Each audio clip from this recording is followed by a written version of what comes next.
Morning children, ఈరోజు మనం భిన్నాలలో భాగాహారానికి సంబంధించిన ఒక ప్రాబ్లం చేద్దాం. భాగాహారానికి సంబంధించిన ప్రాబ్లం. 10 కేజీల ప్రసాదాన్ని ఒక్కొక్కరికి 2/3 కేజీలు చొప్పున పంచితే ఎంతమందికి వస్తుంది? 10 కేజీల దేవుడి ప్రసాదం ఉందట. ఒక్కొక్కరికి 2/3 కేజీలు చొప్పున పంచితే ఎంతమందికి వస్తుంది అన్నారు. ఇక్కడ చూడండి, ప్రసాదం మొత్తం ప్రసాదం 10 కేజీలు. మొత్తం ప్రసాదం ఎంతమ్మా? 10 కేజీలు. ఒక్కొక్కరికి ఇచ్చిన ప్రసాదం 2/3 కేజీలు. అంటే కేజీని 3 భాగాలు చేస్తే, సమాన భాగాలు చేస్తే అందులో 2 సమాన భాగాలు ఒకరికి ఇస్తున్నాం.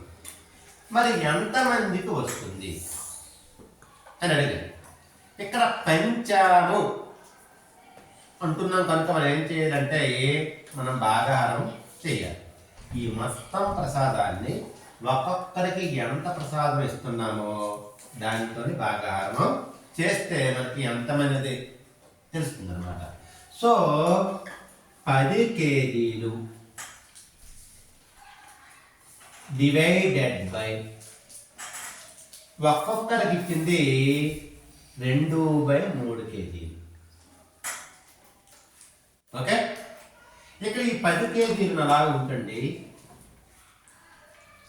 ఇక్కడ డివైడెడ్ బై పోయి ఇంటూ వచ్చినప్పుడు ఏమవుతుందంటే ఈ భిన్నం యొక్క రెసిప్రోకల్ అంటే దానికి వ్యతిరేకమైనది వస్తుందన్నమాట.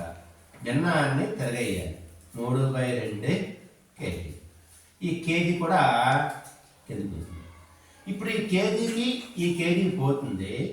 చూడండి, 2 1 2, 2 5 10, 5 3 15 మందికి వస్తుందన్నమాట. ఒక్కొక్కరికి 2/3 కేజీలు చొప్పున ఇస్తే ఎంతమందికి వస్తుందంటే 15 మందికి వస్తుంది. ఇలాంటి చాలా ప్రాబ్లమ్స్ మనకి ఒక బట్ట రూపంలో కానీ ఒక ప్రసాద రూపంలో కానీ ఇలాంటి వచ్చేటప్పుడు మనం జాగ్రత్తగా పరిశీలన చేసి సింపుల్గా ఈ లెక్కలో చేయొచ్చు. Okay, thank you.